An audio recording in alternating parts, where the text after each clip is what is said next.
नवदुर्गा, विशेष कर्तृत्ववान महिलांच्या मुलाखतींवर आधारित कार्यक्रम नवदुर्गा. श्रोतेहो नमस्कार.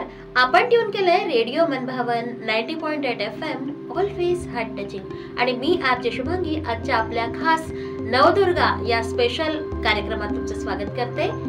श्रोतेहो, आज आपल्या सोबत आहेत कवितेच्या, गीतलेखनाच्या आणि बालसाहित्याच्या जगतातील एक गोड आणि संवेदनशील नाव, तसंच विद्यार्थ्यांना ज्ञानाची आणि संस्कारांची दिशा देणाऱ्या शिक्षिका सुद्धा. कवयित्री, गीतकार, बालसाहित्यिका आणि शिक्षिका सौ माया दिलीप धुप्पड मॅम. चला तर मग त्यांच्या साहित्य प्रवासाबद्दल आणि त्यांच्या प्रेरणादायी अनुभवांबद्दल आज आपण जाणून घेऊया. मॅडम नमस्कार. नमस्कार. तुमचं रेडिओ मनभावनच्या स्टुडिओमध्ये खूप खूप स्वागत.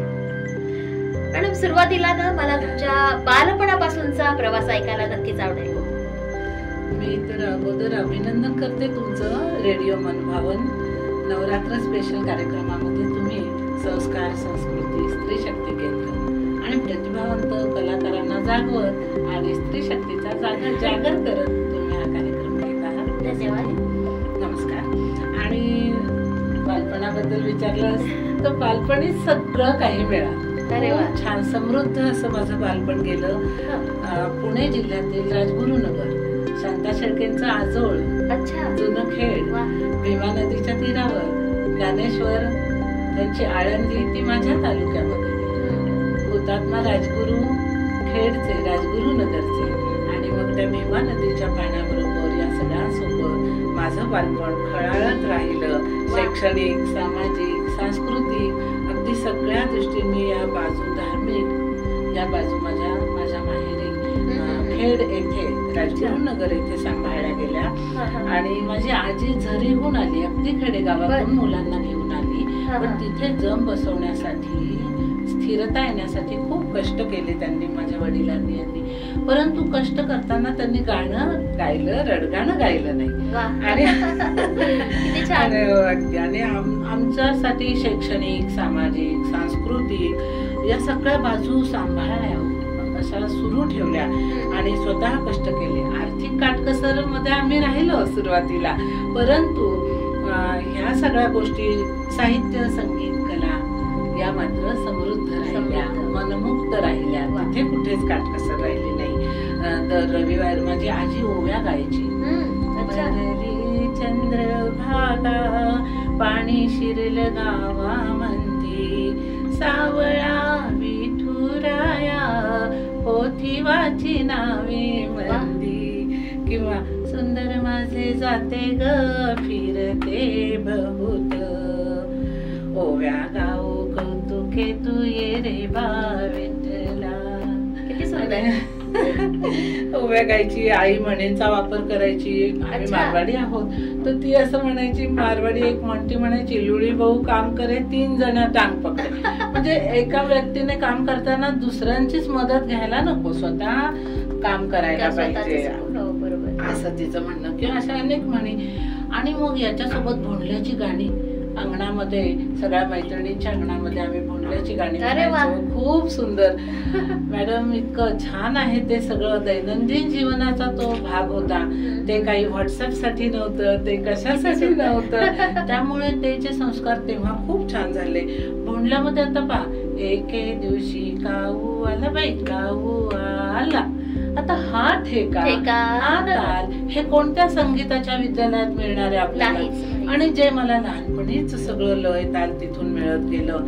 अतिशय सुंदर अशी गाण्यांनी मला जाणही दिली, मराठी भाषेची जाण दिली. सासर, माहेर याच्या कल्पना माझ्या मोकळ्या सुंदर अशा बनवल्या त्या भोंडल्याच्या गाण्यांनी.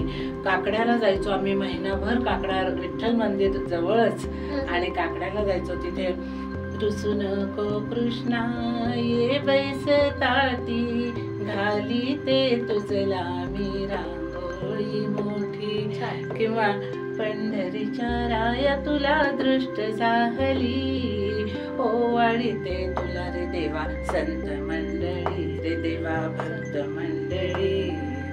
अशी गाणी. आणि मग ह्या गाण्यातून भक्तीची वाट उजळतच गेली.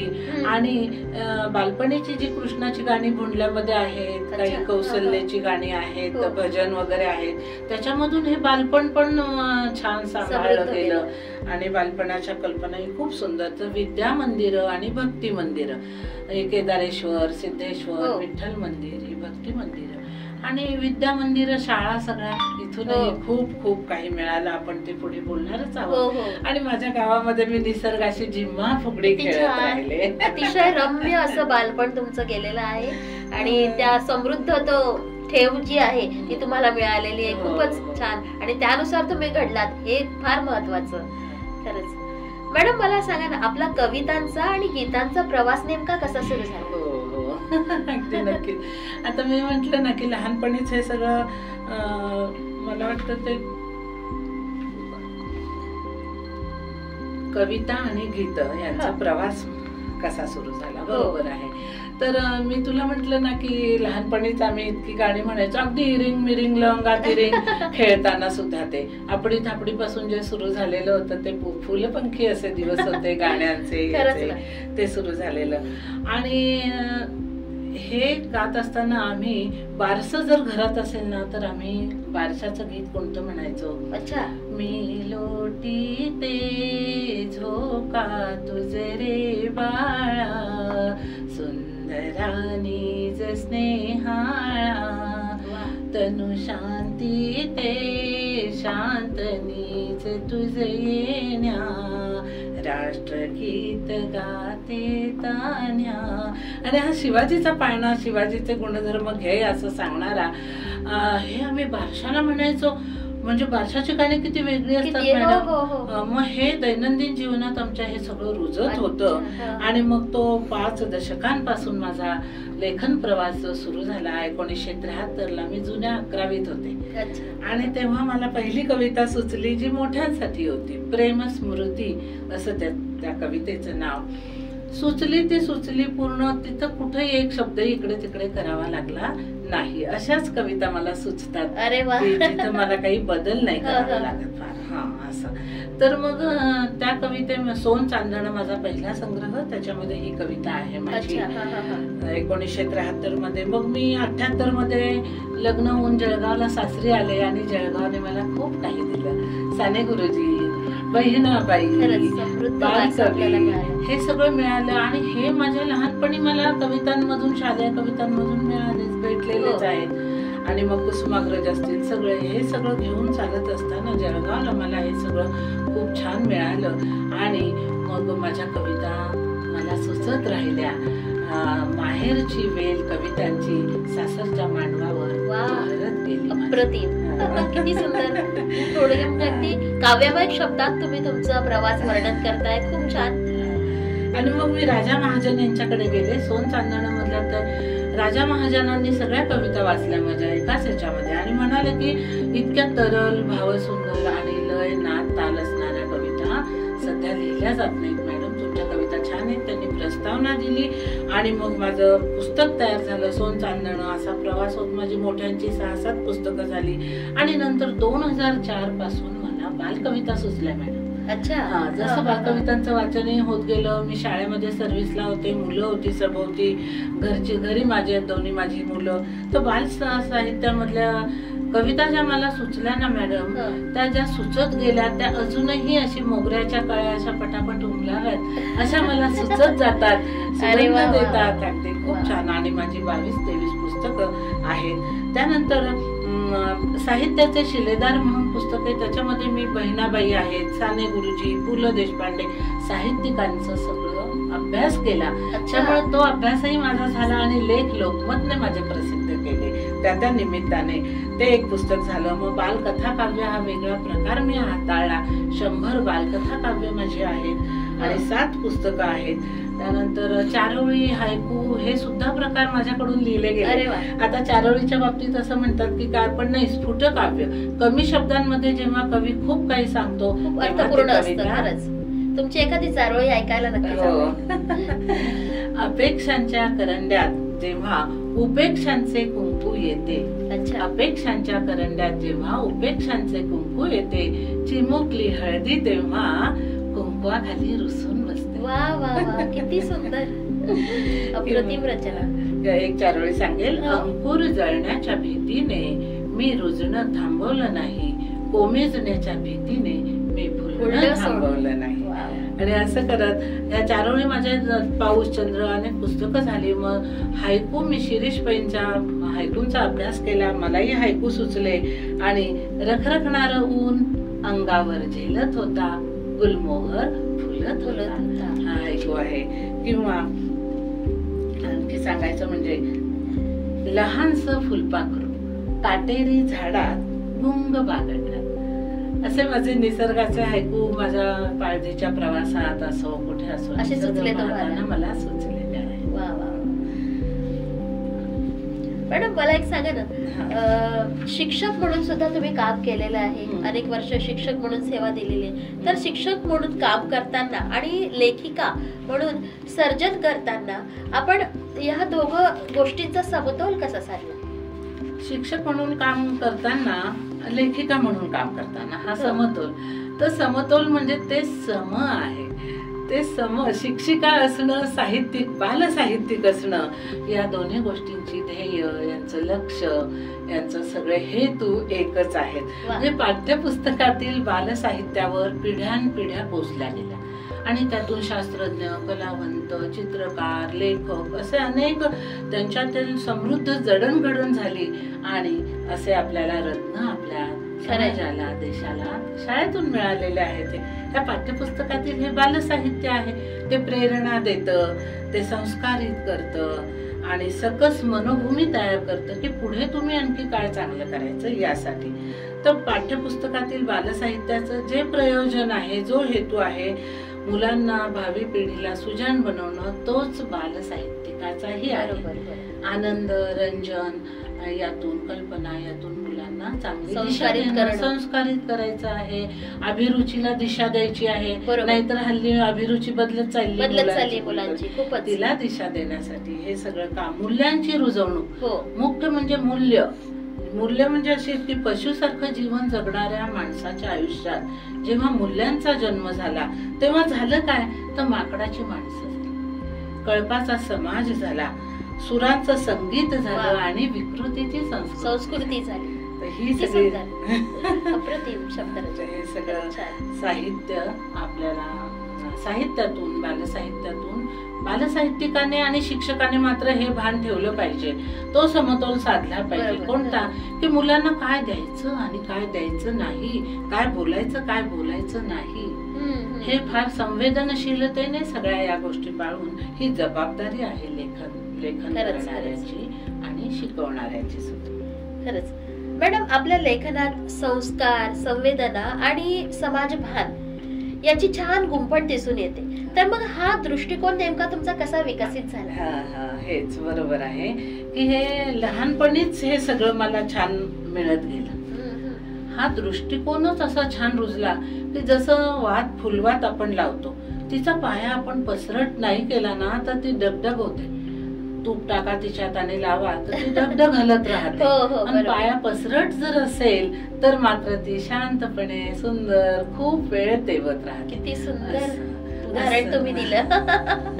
खरंच असं माझं बालपणी जे माझे सगळे मूल्य संस्कार आणि सगळं झालं बालपणीच्या कथातून, कवितातून. कहाण्या तुम्ही घ्या, सण वार असतात तेव्हा कहाण्या सांगितल्या जातात, त्यातून सुद्धा किती मूल्य शिकवली जातात. आणि कविता तर काही विचारायलाच नको. प्राथमिक शिक्षकांनी तर कविता अशा भरवल्या, चारामुखी पिलांच्या चिमणी हळूच देई, गोठ्यात वासरांना या चाटतात. मनात भरवल्या कविता, कोंबल्या नाही डोक्यामध्ये. त्यामुळे काय झालं की त्या संस्कारांची रुजवणूक मनामध्ये झाली. अगदी या बाई या बकुळीच्या झाडाखाली फुले वेचूया, निसर्गापासून अगदी. आणि प्रार्थना किती सुंदर होत्या, सुखी सगळ्यांना ठेव देवराया, किंवा तेजोनिधे दयाळा दाखीव मार्ग माते, जावोत ना पदेही सोडून सत्पथाते. तर चांगलं वागण्याची एवढी सुंदर त्यांनी त्या प्रार्थनेमधून दिली की पाऊल वाईट दिशेला पडणं शक्य नाही. आणि तेच शिकवण्यामध्ये येतं, जे आपण शिकतो, जे आपलं व्यक्तिमत्व आहे ते शिकवण्यामध्ये येतं. माध्यमिक शिक्षकांनी अशी जडणघडण केली, माणुसकीचा गहिवर मधून माणुसकीचा गहिवर दिला आणि या सगळ्या कवितातून शेकडो कवितांनी मनात भावभावनांची घरं उभी केली आणि हे जे सगळं घडलं यातूनच माझं शिक्षिकेचं काम खूप छान झालं. त्यामुळे शिक्षकांनी जे मला दिलं ते मी मुलांना दिलं. छान, एका पिढीकडून दुसऱ्या पिढीकडे तो वाचता हस्तांतरित झालं. तर मला सांगा ना मॅडम, बाल साहित्यामध्ये मुलांच्या कल्पना शक्तीला चालना देणं कितपत महत्वाचं आहे असं आपल्याला वाटतं? खूप महत्वाचं आहे. कधी कधी काही जण म्हणतात की काय एवढं कल्पना शक्तीत त्यांना उडायला लावतात, पण नाही, त्यांना कल्पना शक्तीत उडू द्या, तो आनंद घेऊ द्या, ते मनोरंजन घेऊ द्या. त्यांना माहित असतं काय खरं आहे आणि खोटं आहे. आपल्याला माहिती नसतं की त्यांना काय माहिती आहे. आणि मेक टू बिलीव्ह हे सूत्र बालकांना दिलं पाहिजे. आता कहाण्यांमध्ये ताट वाटी पाट सोन्याचे झाले असं येतं, मुलांना कळतं. आता आम्ही लहानपणी हे ऐकलं, मग आमची कल्पना शक्ती उलट सुंदर झाली, त्यातून समृद्ध झाली. त्यातून भाषा विचार करण्याची क्षमता वाढते. आणि नाही तर मग इडियट बॉक्स आपण टीव्हीला म्हणतो, बघत बसा आणि ते सांगतील तेच डोकं चालेल आपलं. मग कल्पना शक्तीला वाव संजीवनी मराठे त्यांनी एकदा त्यांच्या मी बाबांना विचारलं, खरी कविता असते हो कशी? बाबा म्हणाले, आकाशात फिरवून आणते जादूची सतरंजी जशी. वा, अशी खरी कविता. तर कल्पना शक्ती, आनंद, मनोरंजन हे बालसाहित्याचे हेतू पूर्ण करते आणि मुलांना सृजन बनवते, सृजनशीलता जागी करते. पण मॅडम मला एक असं विचारायचं की आजकालची पिढी जी आहे ती स्मार्ट वर्ल्ड कडे जास्त झुकते, तिकडे त्यांचा कल वाढतोय. आता आजकाल आपण बघतोय की मुलं कल्पना शक्तीला वाव न देता त्यांना काही लागलं की सतत गुगल करतात किंवा चॅट जीपीटी वर सगळं अवेलेबल असतं. तर मग अशा वेळी मुलांनी कसं या बाल साहित्याकडे वळलं पाहिजे, त्याचा अर्थ कसा लावला पाहिजे? त्यामध्ये ज्या चांगल्या गोष्टी आहेत, आता गुगलवर काल मला कितीतरी शब्द अभ्यास करताना मी गुगलवर पाहते, तर त्याचा म्हणजे वरदान आहे का शाप आहे विज्ञान हाच मुद्दा तिथे. तर ते जे वरदान म्हणून हे जे सगळं डिजिटल आहे ते स्वीकारावं आणि जे जास्त डोळे खराब करणं उगीच काहीतरी पाहणं हे करताना पालकांचाही वॉच पाहिजे त्यांच्यावर. आणि बालसाहित्य त्यांना असं दिलं पाहिजे की त्यांचं मन गुंगून जाईल. एक्झॅक्टली, बरोबर, अतिशय ही बालसाहित्यकाची हे खूप महत्वाचं आहे. तरच ते वाचनाकडे वळून आणि चांगल्या रीतीने विचार करू शकतो. मॅडम, गीतकार म्हणून सुद्धा तुम्ही काम पाहिलेलं आहे, खूप सारे गीतं तुम्ही रचलेली आहेत. तर नेमकी तुमची या शैली काय? गीतकार म्हणून माझी शैली तू म्हणशील ना तर बालगंधर्व एकदा इंदिरा संतांना म्हणाले, काय तर नुसतं शास्त्राच्या अंगाने जातं ते गाणं नाही, दोऱ्यात फुले ओवावीत तसं स्वराला अर्थ शब्द रस यांची सोबत लागते. हा स्वर म्हणजे सहज भावाने गळातून येताना एक उपजत लय घेऊन. क्या बात आहे. आणि ही लय त्या गाण्याचा त्या स्वरावलीचा प्राण असते. ताल हा नेहमीच लयीचे अनुकरण करतो. लय ताल यांचं नातही पार्वती परमेश्वराचं आहे. तर माझी या विषयावर खूप भक्ती आहे असं बालगंधर्व म्हणाले. आणि लय हे माझं दैवत आहे. क्या बात. मातुश्री काय सांगू, बोलण्यात देखील लय हवी, ताल हवा असं बालगंधर्वांनी सांगितलं. हे तर मी पुढे अभ्यास करताना वाचलं लिहिलं, तुला आता सांगितलं. परंतु हे माझ्या आयुष्यात माझ्या रक्तात लय ताल लहानपणापासूनच भिनली होती की मला असं हे मला आता त्याचा अभ्यास करून समजलं, अरे असं आहे. तर गाण्यात लय हवी. आम्ही ना तिथे खेडला राजगुरुनगरला गाण्यातच बोलायचो, दार उघडा दार नकारा लागली धार. आता ह्याच्यात काय होतं, पण म्हणजे ही लयबद्धता आपोआपच आपल्या बोलण्यात सुद्धा बोलण्यात. आणि मग अजूनही मग गाण्यामध्येच मी बोलत असते, म्हणजे मी जे बोलते त्याला लय ताल असं देत असते. तर हीच माझी खास शैली आहे असं माझ्या गीतांमध्ये आहे. मॅडम, एखादी गीत रचना करत असताना मनात प्रथम सुरावट येते की शब्द येतात, कसं तुम्ही करतात? बरोबर. काय होतं की एखादं गीत जेव्हा तयार होतं, कोणतंही गीत असं झट मंगनी पट शादी असं तयार होत नसतं.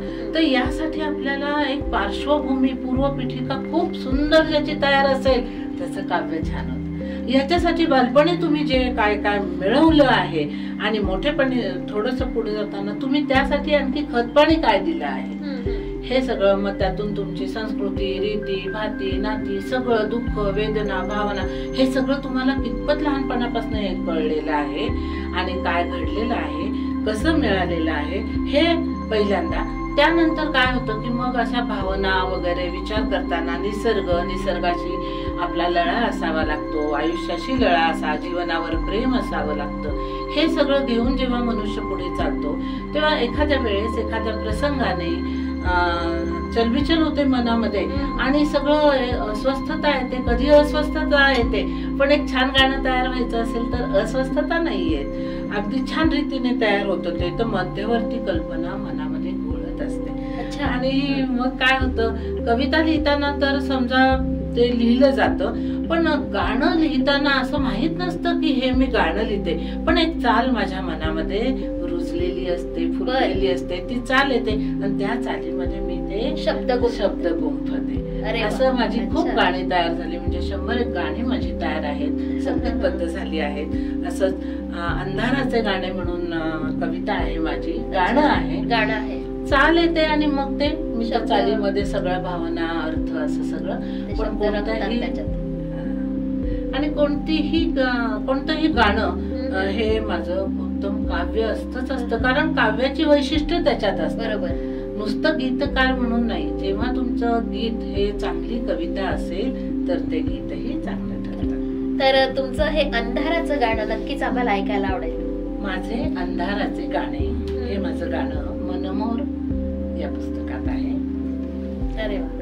अंधारल्या रात्रीला मी भेट दिवसाची देते, माझे अंधाराचे गाणे उजेडाच्या हाती देते. जीव जळू दे राख खाक ती होऊ दे, तिच्यातून उगवते पुन्हा पुन्हा जन्म घेते. माझे अंधाराचे गाणे उजेडाच्या हाती देते. झळ वेदनाची येता बळ पायात नसुते, पाय मनाचे करून पुढे पुढेच धावते. माझे अंधाराचे गाणे उजेडाच्या हाती देते. मन बिलोरिया रसा खळकन निखळता, एका एका काचेतून गीत जीवनाचे गाते. माझे अंधाराचे गाणे उजेडाच्या हाती देते.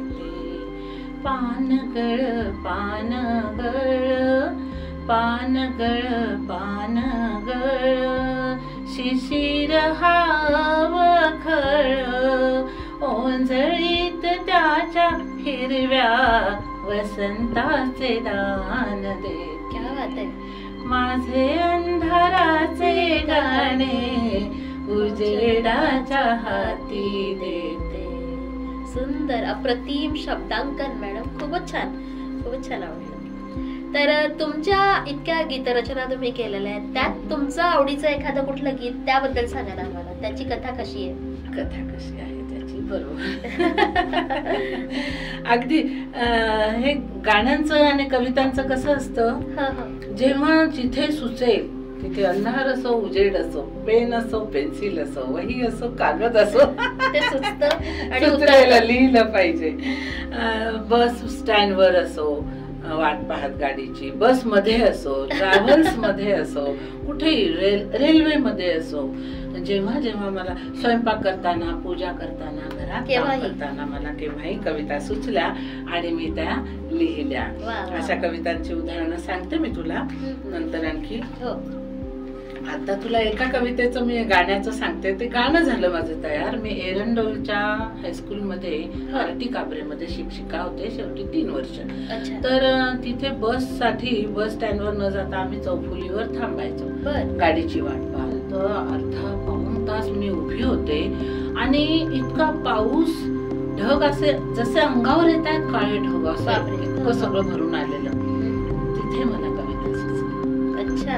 नभ हे पावसाळे, पूर्ण त्याच्यामध्ये ती कविता गाऊन दाखवायची आहे.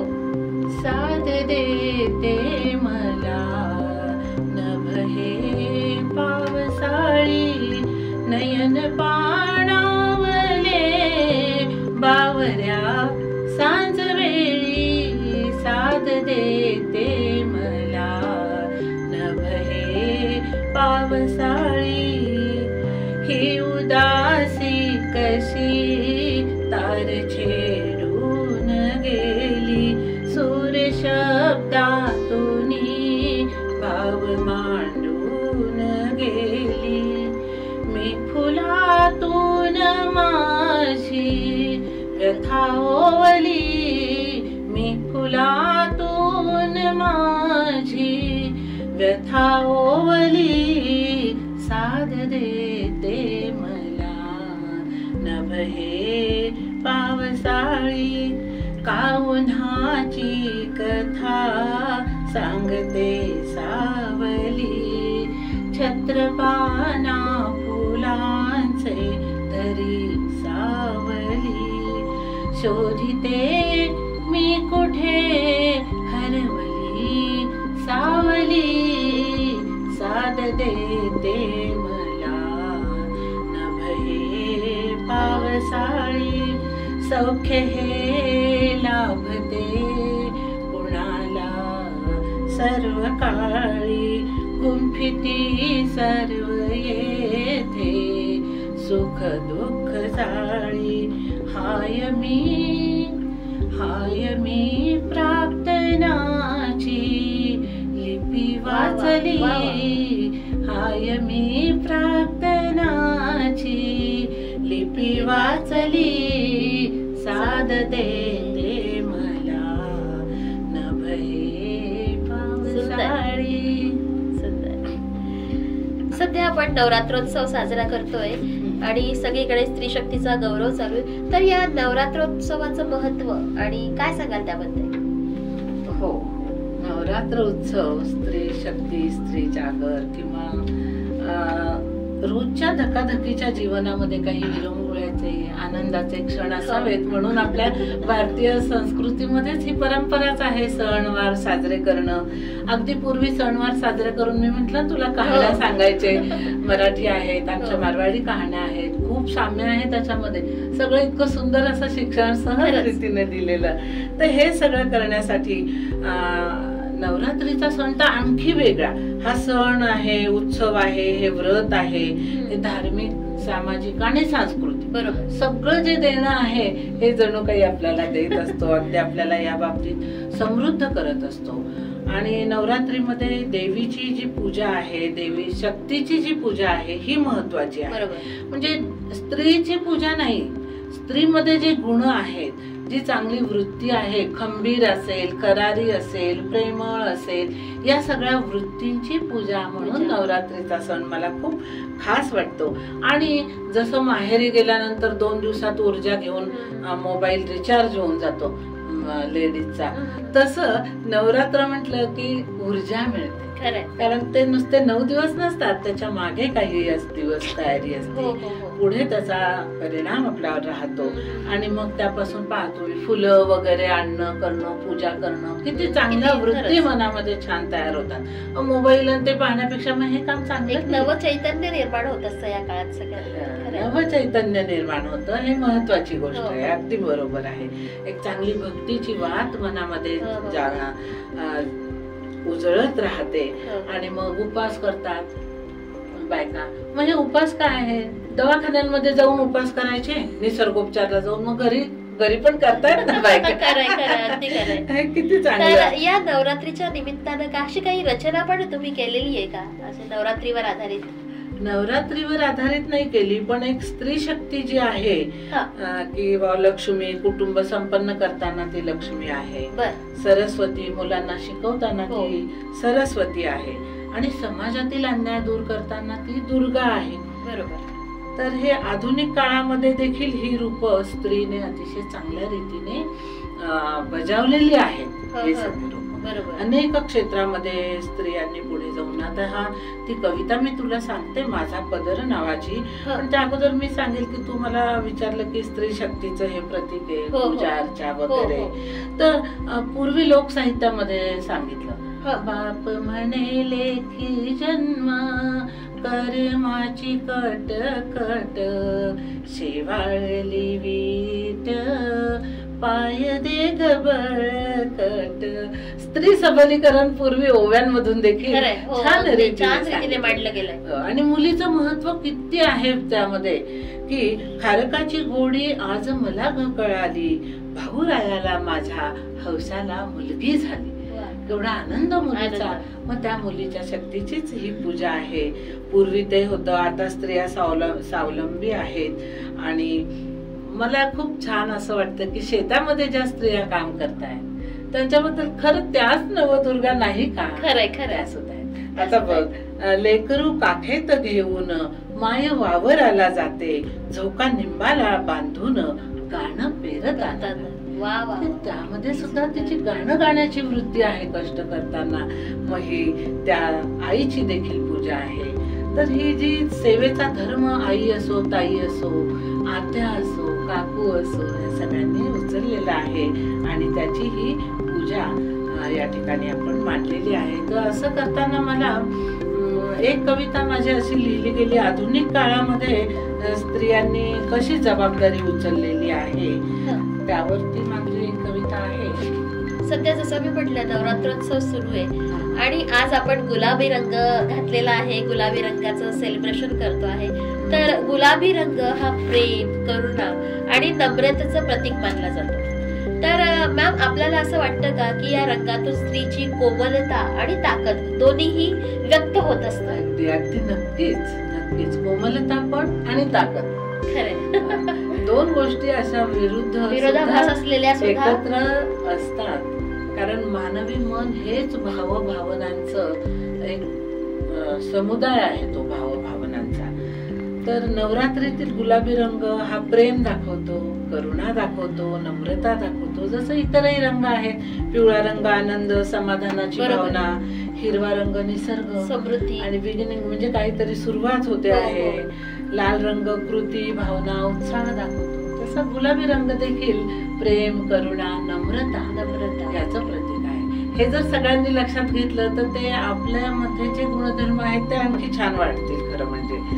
तर हे प्रेमाचं, मायेचं, जिव्हाळ्याचं प्रतीक आहे हा रंग म्हणजे. आणि आईमध्ये हे सगळे गुण असतात म्हणून ती देवी आणि देवीची पूजा हे सगळं आहे. तर परमेश्वराला सगळीकडे हजर राहता येत नाही म्हणून तर त्याने आई निर्माण केली, म्हणून तर हे देवीची पूजा असं आपण म्हणतो. ज्ञानेश्वर माऊली, विठोबा माऊली यांना सुद्धा माऊली म्हटलं गेलं आहे की ते सगळं करुणा आणि स्त्रीमधील करुणा, कोमलता जर नष्ट झाली तर या जगाला आवरणं मुश्किल आहे. कारण स्त्री आहे म्हणूनच सगळे आवर चालू आहे. आता ही करुणा ताकदही खूप देते. याचं उत्तम उदाहरण एक सांगता येईल, हिरकणी. अगदी बरोबर. तिचं वात्सल्य, तिची करुणा, बाळासाठी तिने एवढा मोठा गड खाल्ली, उतरली, सगळ्या संकटांना तिथल्या तोंड देत की तिचं गुरुजांना तर नाव द्यावं लागलं त्यांना, हिरकणी गुलाबी रंगाचं हे महत्व आहे. आणि खूप छान वाटतं सगळ्या विविध रंगांचं सगळं. आता रंगांचाच विषय निघालेला आहे तर मला असं विचारायला आवडेल की साहित्य आणि कला यामध्ये रंगांचा जो म्हणजे आपण वापर करू शकतो तो व्यक्त कसा करण्यासाठी वापरला जातो? व्यक्त करण्यासाठी साहित्यामध्ये आता तसं म्हणाल तो बहिणाबाई चौधरींना रंग, किती रंग विशी रंग, रंग भरले डोळ्यात माझ्यासाठी शिरी रंग, रंग खेळ आभाळ्यात. इतकं रंगांचं सगळं जीवन वास्तविक पाहता त्यांच्या जीवनातले रंग उडून गेले होते. तरी सुद्धा साहित्यातून ते रंग जपून त्यांनी इतरांच्या मनाचे आयुष्याचे रंग फुलवलेले आहेत. हे साहित्यामध्ये व्यक्त होता येतं अशा रीतीने देखील. आणि एक सांगेल तुला की व्यथा वेदना त्या रंगांमधून कशा, एक हिंदी गाणं आहे, मला फार त्या 2 ओळी आवडतात, त्या मी सांगेन तुला. अब छुपाने को अपना कुछ ना रहा, रंग उड़ने लगे दीवारों से. आता इथे रंग ना पांढरा सांगितलाय ना हिरवा, फक्त रंग शब्द वापरलाय, त्याचा एवढा प्रभाव, त्यातून किती सांगितले, रंग उडणे कशा मांडलेल्या आहेत. तर साहित्यातून, कलेतून, कला म्हटलं तर पहा विविध मूर्त्या, आता गणपती येऊन गेली, मग मुलाबाई आली, त्या मूर्त्या किती सुंदर दिसतात. तो जागोजागी त्या छान रंगांचा वापर, म्हणजे कलेमध्ये सुद्धा याचा सुंदर वापर होतो. आणि साहित्यामध्ये, कवितांमध्ये खूप, माझ्या तर रंगांवर एवढ्या कविता आहेत. पक्ष्यांची रंगपंचमी आहे. तू म्हटलीस की तुम्हाला कविता, वेगळा विषय, पक्ष्यांची रंगपंचमीला मी नाशिकच्या घरामध्ये होते, आमच्या फ्लॅटमध्ये तिथे, आणि रंगपंचमी होती. सगळं ते वाजवणं, करणं, रंग खेळणं, मुलांचं सगळं सुरू होतं. आणि आमच्या तिथे वडाचं मोठं झाड, तिथे पक्षी येत जात होते आणि मला कविता सुचली, पक्ष्यांची रंगपंचमी. मग ते कसे खेळले रंगपंचमी, अशा रीतीने. तर रंगामध्ये खूप काही आहे, रंगामध्येच रंग आहे आणि त्यामध्ये सगळ्यांना रंगता येतं. साहित्यातून असो, कलेतून असो, आपल्या भावना व्यक्त करता येतात. नाही तर कधी कधी मग बायका ह्या काळी मटक साडी नेसू, तिच्या भावना असतात. तर रंगातून, बोलण्यामधून पण, साहित्यामधून, कलेतून रंग भावनांचं प्रतीक आहे. मॅम, भावी लेखक, कवी जे या क्षेत्रात येऊ इच्छितात त्यांना आपण काय सांगाल?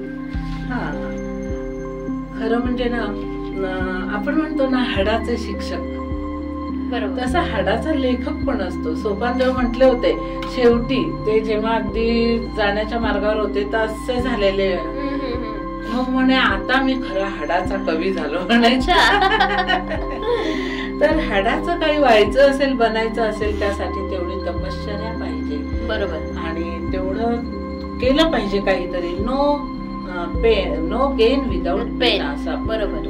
काही मिळवायचं असेल तर त्यासाठी खूप वेळ देऊन आणि छान रीतीने ते वेळ वाया न घालवता, वेळ देऊन, आणि जो वेळ नाही वाया घालवत ना आयुष्यात, तो छान रीतीने मिळवू शकतो. तर लेखक असो, कवी असो, शिक्षक असो, यांनी अगोदर तर निरीक्षण भरपूर पाहिजे, वाचन अगदी भरपूर पाहिजे, भरपूर वाचन केलेलं पाहिजे.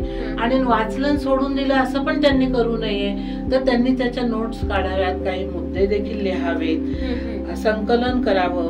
विषय आता शिकवायचा आहे शिक्षकांना, तर त्या संबंधी भरपूर अभ्यास करा अगोदर. उडत उडत जर तुम्ही शिकवाल किंवा उडत उडत काही कराल तर ते उडत उडत जाणार आहे. तर सखोल रीतीने अभ्यास केला पाहिजे, निरीक्षण, निसर्गाशी लळा पाहिजे. आणि दैनंदिन जीवनात ह्या सगळ्या गोष्टी, फक्त आज मला रेकॉर्डिंग करायचं मग मी अभ्यास केला असं नको आहे. तर हे सगळं झालं पाहिजे आपल्या जीवनाचा.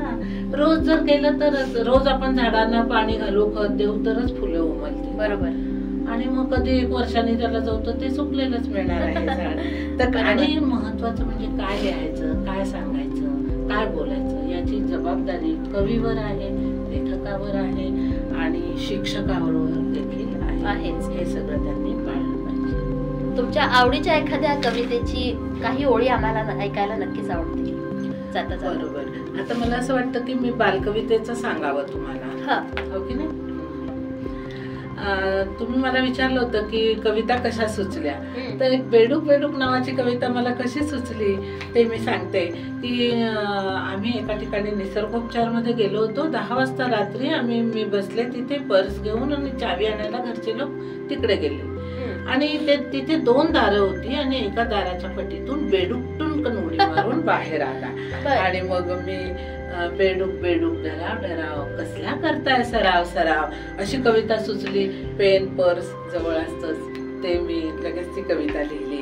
आणि एकदा पुण्याला आम्ही येत होतो नाशिकहून, तर तेव्हा आमच्या गाडीच्या पुढेच एक उंट चालला होता. अच्छा. आणि मी ते पाहत पाहत माझ्या मनात कल्पना आल्या आणि उंट दादा उंट दादा उंट दादा मान तुमची उंच, उंची 10 फूट आणि 4 इंच.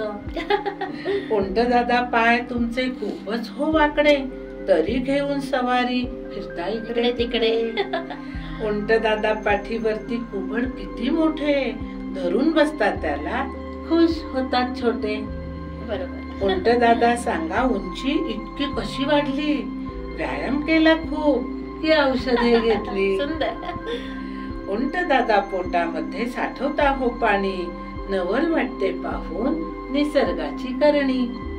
वाळवंटात म्हणूनच मान तुमचा मोठा, वाळवंटातले जहाज किताब नसे छोटा. वा वा वा, अप्रतिम. छानच. अशा ह्या काही प्रसंग पाहून आपल्याला कविता सुचत असतात. रंगांच्या भावनांचं तू म्हणाली होती, तर रंगांचे गाणे म्हणून एक बालकविता आहे. रंग रंग रंग कोणता तुझा रंग, जास्वंदीचे फूल म्हणते तांबडा माझा रंग, गोड गोड संत्री म्हणते नारिंगी माझा रंग, रसदार लिंबू म्हणते पिवळा माझा रंग, झाडावरचे पान म्हणते हिरवा माझा रंग, ढगांची राणी म्हणते निळा माझा रंग, कापसाची वात म्हणते पांढरा माझा रंग, टोपलीतले जांभूळ म्हणते जांभळा माझा रंग. हे ऐकून आकाशात इंद्रधनुष्य हसले. अच्छा. हे ऐकून आकाशात इंद्रधनुष्य हसले, 7 रंगांचे गाणे सुरात म्हणत बसले. वा वा वा वा, छानच छान. अशा या सुंदर भावना रंगातून व्यक्त करता येतात. आणि जेव्हा आता माझ्यासोबत तू कविता म्हणायला लागलीस, तर जेव्हा ही दुसऱ्यांना इतकी सोपी वाटते कविता, तेव्हा ती खरी बालकविता. ती खरी बालकविता. खरंय खरंय खरंय. खरंच धन्यवाद मॅडम. आपल्या साहित्य प्रवासाच्या गप्पांमधून खरंच मन अगदी समृद्ध होऊन गेलं. कवितेतला गोडवा, गीतातली लय आणि बाल साहित्यामधली निरागसता या सगळ्यांमधून आपण मुलांना, समाजाला आणि श्रोत्यांना एक वेगळीच दिशा देत असतात. तर मॅडम खूप धन्यवाद. आपण वेळात वेळ काढून इथं उपस्थित झालात आणि आपलं छानशा अशा कविता आणि अनुभव संपन्न जो तुमचा प्रवास आहे तो आमच्याशी शेअर केला, त्याबद्दल खूप खूप धन्यवाद. तुमच्या भावी वाटचालीसाठी रेडिओ मनभावनच्या टीमकडनं हार्दिक शुभेच्छा. धन्यवाद.